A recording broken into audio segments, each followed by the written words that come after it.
हाँ, अगले श्लोक के लिए तैयार हो। भगवत पददात्री भक्ति। क्या कह रहे हैं आचार्य प्रवर मानतुंग कि भगवान की भक्ति भगवान जैसा पद प्रदान कर देती है। भगवान की अगर हम भक्ति करते हैं तो भक्त भी भगवान का पद प्राप्त कर लेता है। उच्चारण करें। नात्यद्भुतम भुवन भूषण भूतनाथ भूतैर गुणैर भुवि भवन्त मविष्टुवन्तः तुल्या भवन्ति भवतो ननु तेन क्यों वा भूत्याश्रितं य इह नात्मसमं करोति। एक साथ मिलकर के। नात्यद्भुतं भुवन भूषण भूतनाथ भूतैर्गुणैर्भुवि भवन्त्यमविष्टुवन्तः तुल्या भवन्ति भवतो ननु तेन क्यों वा भूत्याश्रितं य इह नात्मसमं करोति। आचार्य प्रवर कह रहे हैं कि भगवान आपकी जो स्तुति करते हैं वह आपके समान हो जाते हैं। इसमें कोई आश्चर्य की बात नहीं है। इसमें क्या अचरज है? कोई अचरज नहीं। भगवान की भक्ति की और भगवान के समान हो गए, इसमें कोई आश्चर्य नहीं है। क्यों? क्योंकि अगर हम किसी बड़े व्यक्ति के पास गए और उसने अपने समान मुझे बड़ा नहीं बनाया तो बड़े का बड़प्पन किस काम का? बड़े का बड़प्पन तो यही है ना कि जिस आशा और उम्मीद को लेकर के आया है उसको अपने समान बना लो। आचार्य प्रवर ऐसी भक्ति कर रहे, स्तुति कर रहे। देखो मिलाओ एक एक शब्द।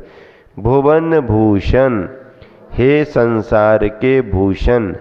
भूतनाथ, हे प्राणियों के स्वामी।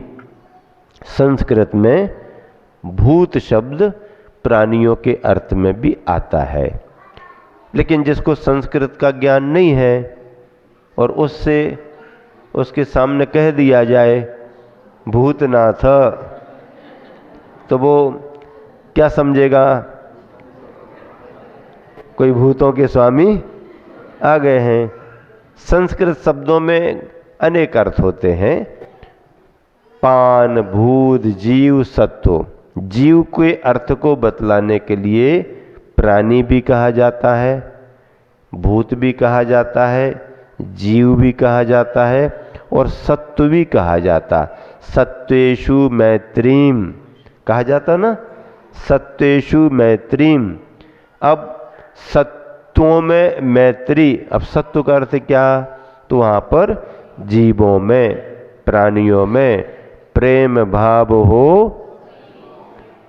प्रेम भाव हो किससे? प्रेम भाव हो किससे? हाँ, सही सही उच्चारण करना, नहीं तो गलत अर्थ निकल जाए। प्रेम भाव हो सब्जियों से। किससे? प्रेम भाव किससे? मतलब दाल वाल से नहीं, सब्जियों से प्रेम भाव हो। बताओ कैसा अर्थ निकाल लेते लोग? प्रेम भाव सब्जियों से। सब जीवों को कहना चाहिए तो वो सब्जियों को कहने लगे। नया अर्थ निकल गया। नए नए अर्थ भी समझ करके रखो, कहीं जरूरत पड़ जाए। तो सत्वेषु मैत्रीम, सभी जीवों के प्रति, प्राणियों के प्रति मित्रता का भाव हो। इस श्लोक में कितने अच्छे भाव बताए। सत्वेषु मैत्रीम गुणसु प्रमोदम। गुणी जनों में प्रमोद का भाव हो। कौन सा भाव हो? प्रमोद। प्रमोद यानी प्रसन्नता का भाव हो, हर्ष का भाव हो। अपने से बड़े कोई मिलें, वृत्ति मिलें, त्यागी मिलें, महाराज माता जी मिलें, ओह कितने महान हैं, हम तो कुछ नहीं कर रहे, ये कितना कर रहे। उनको देख करके अपने अंदर प्रसन्नता का भाव आए। कैसा भाव आए? प्रसन्नता का भाव आए। ये प्रमोद है। मोद हर्ष का प्रतीक है। गुणशु प्रमोदम, गुणी जनों को देख हृदय में। हाँ, फिर क्लिष्टेषु जीवेषु कृपा परत्वम। क्लिष्टेषु जीवेषु, कौन से जीव? जो क्लिष्ट हैं, रोगी हैं, दुखी हैं, परेशान हैं, ऐसे कोई अगर अपन को मिल गए तो उनको देख करके अपने मन में कैसा भाव आए? कैसा भाव आए? करुणा का भाव आए। कृपा, करुणा। क्लिष्टेषु जीवेषु कृपा परत्वम, उनके प्रति करुणा का भाव आए। देखो कैसे दुखी हैं ये, कैसे परेशान हैं, इनकी परेशानी कब दूर होगी। क्लिष्टेषु जीवेषु कृपा परत्वम माध्यस्थ भावम विपरीत वृत्तौ। अब जो अपन से उल्टे चलते हैं, हम कुछ कह रहे वो कुछ कर रहे, जानबूझ करके हमसे उल्टा ही काम करना उनको। हम धर्म की बात कर रहे, वो मान ही नहीं रहे, बल्कि हमको ही भला बुरा कह रहे, उल्टा सीधा कह रहे। तो ऐसी विपरीत वृत्ति वाले जो हैं, जो धर्म के प्रति श्रद्धा नहीं रखते हैं, धर्मात्माओं के प्रति आदर भाव नहीं रखते हैं, अपने आप को बहुत कुछ अलग मान करके चलते हैं, ऐसे विपरीत वृत्ति वालों से क्या करें? लड़ाई झगड़ा तो कर नहीं सकते, देश भाव रख नहीं सकते। देश भाव रखेंगे तो हमको ही नुकसान हो जाएगा। सुधरना उसको है नहीं, क्या उसको सुधरना नहीं है, और हम द्वेष नहीं कर सकते, तो क्या करें? माध्यस्थ भाव रखो। माध्यस्थ भाव का अर्थ क्या होता? माध्यस्थ भाव का अर्थ क्या होता? न राग न द्वेष, न उसके बारे में अच्छा कहना और न उसके बारे में बुरा कहना। भैया तुम्हारा उनके बारे में क्या विचार है? कई लोग पूछते ना, भैया तुम्हारा उनके बारे में क्या विचार है? भैया हम तो उनके बारे में ना कुछ अच्छा कहते हैं और ना हमें बुरा कहना, बेजाने उनका काम जाने। ये माध्यस्थ वृत्ति है, ना उनका समर्थन करना और ना उनका विरोध करना। समता का भाव माध्यस्थ भाव है। तो ऐसे भावों को कौन कर पाता है? सम्यक दृष्टि करता है। ये भावनाएं किसके अंदर आती हैं? सम्यक दृष्टि के अंदर आती हैं। मिथ्या दृष्टि में ये भाव जल्दी नहीं आएंगे, आएंगे तो उसके स्वार्थ के कारण आएंगे। मिथ्या दृष्टि भी किसी को क्षमा कर देता है और किसी से क्षमा मांग सकता है, लेकिन उसका स्वार्थ होगा तो। सम्यक दृष्टि बिना स्वार्थ के अपने आत्म परिणामों से कल्याण के नाम पर, धर्म के नाम पर करता है। हाँ देखो, किसी को धोखा देने वाला भी बहुत विनय करता है, हाँ छल कपट करता है, अच्छी अच्छी बातें करेगा, अच्छा अच्छा भरोसा दिलाएगा, और फिर उसके बाद में कुछ समय बीतेगा तो तब समझ में आएगा। आज देश और दुनिया में जो जिहाद चल रही है ना, आप लोग ज़्यादा समझते हो क्योंकि वो सब आप लोगों के परिचय में जल्दी आ जाता है। हम लोग तो थोड़ा बहुत सुन लेते हैं आप लोगों से और आप लोग जैसा बता देते हो। मतलब जो धर्म परिवर्तन कराने के नाम पर, और देखो सभी समुदाय के बारे में एक राशि निश्चित है। अगर आप ब्राह्मण परिवार की लड़की को लाते हो तो इतना मिलेगा तुमको, अगर माहेश्वरी परिवार की लाते तो इतना मिलेगा, इस समुदाय की लाते तो इतना मिलेगा, इस समुदाय की, और अगर जैन समुदाय की लाते हो तो इतना मिलेगा। उनको टारगेट दिया जाता है और वो अपना मिशन बना करके चलते हैं, बड़े बड़े धोखा देते हैं, फ्रॉड। केरल की स्टोरी जो निकली ना, हाँ केरल, द केरला, आप इन सब चीजों से समझो। अपने देश में भी बहुत चल रहा है। अरे अब शहरों को छोड़ो, उनकी चेन गांव तक आ चुकी है और कभी भी किसी को भी धोखा हो जाता है। पहले अच्छी अच्छी चीजें दिखाएंगे, अच्छी अच्छी बातें बताएंगे, दिल्ली बंबई के सपने दिखाएंगे, नाम बदल लेते हैं, नाम बदल बदल करके अपनी बात करते हैं फेसबुक पर और क्या क्या, इंस्टाग्राम, कौन सा ग्राम कौन सा शहर है, इंस्टाग्राम, फेसबुक। अब परीक्षा का समय था, बच्चा थोड़ी लापरवाही कर रहा था, मम्मी पापा को बहुत टेंशन हो रहा था, उन्हें समझ में ही नहीं आ रहा था ये कुछ पढ़ रहा है। तो एक दिन पूछ लिया पापा ने, क्यों बच्चे, क्यों बेटा, परीक्षा का समय है, पढ़ाई वढ़ाई करो ना, क्या पढ़ रहे हो तुम, क्या पढ़ रहे? पापा पढ़ता हूं मैं। क्या पढ़ रहे हो? फेसबुक पढ़ रहा हूं। फेसबुक, बुक तो पढ़ रहा है लेकिन स्कूली बुक नहीं पढ़ रहा है। अब बुक तो पढ़ रहा, क्या ना बुक, बुक लगा है ना इसमें, बुक नहीं, ऐसा नहीं। तो आजकल जो चल रहा है, कोई ग्रुप में जुड़ जाते हैं, व्हाट्सएप आते रहते हैं और उनमें कई कई चीज़ें मतलब आती हैं, उनमें व्यक्ति पहले अच्छा मानता है, परिचय ये वो, फिर धीरे धीरे उसको समझ में नहीं आता। दिल्ली बंबई में हमारा ऐसा है, ये कंपनी है, वो कंपनी है, और कोई अपनी कंपनी रहती नहीं है। इसीलिए इन सब चीज़ों में बड़ी सावधानी रखना। मिथ्या दृष्टि स्वार्थ के कारण करता है, सम्यक दृष्टि परमार्थ के भावों से जुड़ करके करता है। हाँ, ये सत्येषु में प्रेम भाव हो सब जीवों से, गुणी जनों में हर्ष प्रभो, करुण बहे दुखियों पर, दुर्जन में मध्यस्थ विभो। ये मेरी भावना में जो पंक्तियां लिखी हैं, ये सम्यक दृष्टि धर्मात्मा की भावना है।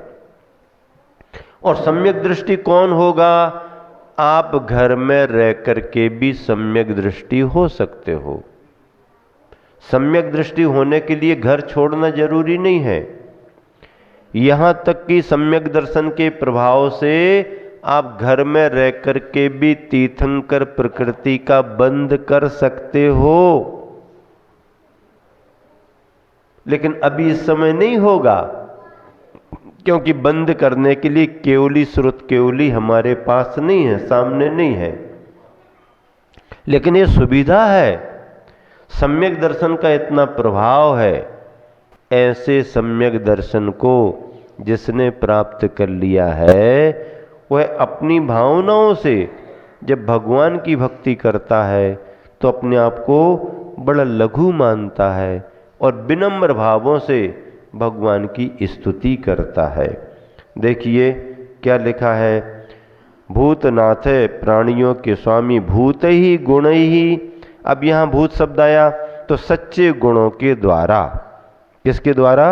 सच्चे गुणों के द्वारा, भवंतम आपकी, अभिष्टुबंतः स्तुति करने वाले पुरुष, भूवि पृथ्वी पर, भवता तुल्या भवंती आपके बराबर हो जाते हैं। यह अत्यद्भुतम ना, अति आश्चर्य की बात नहीं है। वह ननु अथवा निश्चय से, तेन किम, उस स्वामी से क्या प्रयोजन है? यह इह जो इस लोक में आश्रितम, अपने आश्रित जन को, अपने आश्रित जन को मतलब अपनी शरण में आए हुए व्यक्ति को, भूत्याह संपत्ति के द्वारा, आत्मसमम न करोति, अपने समान नहीं करता है, अर्थात अपने समान बना लेता है। भावार्थ, हे भगवान, जो भव्य पुरुष आपकी स्तुति करते हैं वह आपके समान हो जाते हैं। इसमें कोई आश्चर्य की बात नहीं है, क्योंकि संसार में जो स्वामी अपने आश्रित सेवक को संपत्ति देकर अपने समान नहीं बनाता, उसकी सेवा करने से क्या लाभ है।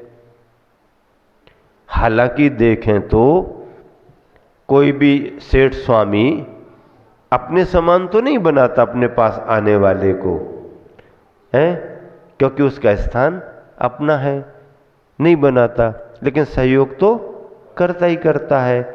और अगर सच्चे भावों से उसे स्वीकार करता है तो फिर धीरे धीरे उसे साधन सुविधाएं दे करके उसे सक्षम तो बना देता है।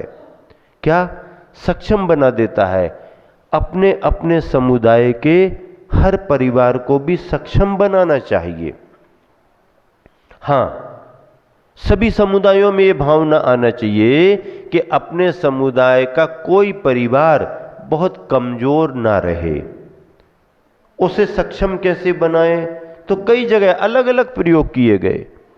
अब वो सामाजिक एकता और समाज के बड़े लोगों की इतनी उदारता और उतनी उनकी मतलब दूरदर्शिता हो तो वो कर पाते हैं, नहीं तो नहीं कर पाते हैं। एक जगह ऐसा हुआ कि एक परिवार बहुत कमजोर था समाज में। अब उसको कैसे बनाए? एक साथ बहुत ज़्यादा तो उसको राशि दे नहीं सकते। अगर राशि दे भी दी गई और उसके भाग्य में नहीं है तो नुकसान भी कर लेगा। उसको सक्षम कैसे बनाए? तो सभी दुकानदारों ने यह तय किया कि ये वाला आइटम हम सब लोग अपनी दुकान में नहीं रखेंगे। ये वाला एक आइटम, केवल एक आइटम हम सब अपनी दुकान में नहीं रखेंगे और ये वाला आइटम केवल उसकी दुकान पर ही मिलना चाहिए। अब पूरे गांव में जिसको उस सामान की जरूरत है वो केवल उसकी ही दुकान पर मिलेगा। धीरे धीरे उसका व्यापार बढ़ता गया, संपन्नता आ गई। ये साधर्मी वात्सल्य माना जाता है। ऐसे साधर्मी वात्सल्य के अनेक उदाहरण हैं, अनेक उदाहरण हैं। इतिहास में अनेक उदाहरण समय आने पर आपको सुनने के लिए मिलेंगे। और ये सम्यक दर्शन के 8 अंगों में वात्सल्य अंग माना गया है। रक्षाबंधन का पर्व आने वाला है, विष्णु कुमार महाराज जी का वात्सल्य अंग आपको मिलेगा। समाज में भी ऐसे उदार मना अच्छे श्रावक हुए हैं जिन्होंने अपनी समाज के प्रत्येक परिवारों पर ध्यान दिया है। अपनी समाज का कोई परिवार हमसे दूर ना हो जाए, परेशानी में कहीं ऐसा ना हो कि वो धर्म से ही दूर होने लगे, तो उसको जोड़ करके रखना, उसकी आवश्यकताओं की पूर्ति करना। पूर्ति करना भी तो किसी को पता ना पड़ पाए और पूर्ति करना। खासियत यह है, बता करके दिखा करके कोई भी पूर्ति कर सकता, लेकिन किसी को पता ना पड़ पाए और उस परिवार की पूर्ति हो जाए, ये सम्यक दृष्टि की बहुत बड़ी भावना होती है। चलो दोहा पढ़ते हैं और विराम देते हैं। क्या अचरज थुतिकार हो प्रभु यदि आप समान, दीनाश्रित को ना करे क्या निज सम श्रीमान। क्या अचरज थुतिकार स्तुतिकार हो प्रभु यदि आप समान, प्रभु आपके समान दीनाश्रित को ना करे क्या निज सम श्रीमान। श्रीमान सामान्य व्यक्ति को भी अपने समान करता है। तो भगवान की भक्ति करने से अगर भक्त भगवान के समान बन जाए तो इसमें कोई आश्चर्य की बात नहीं।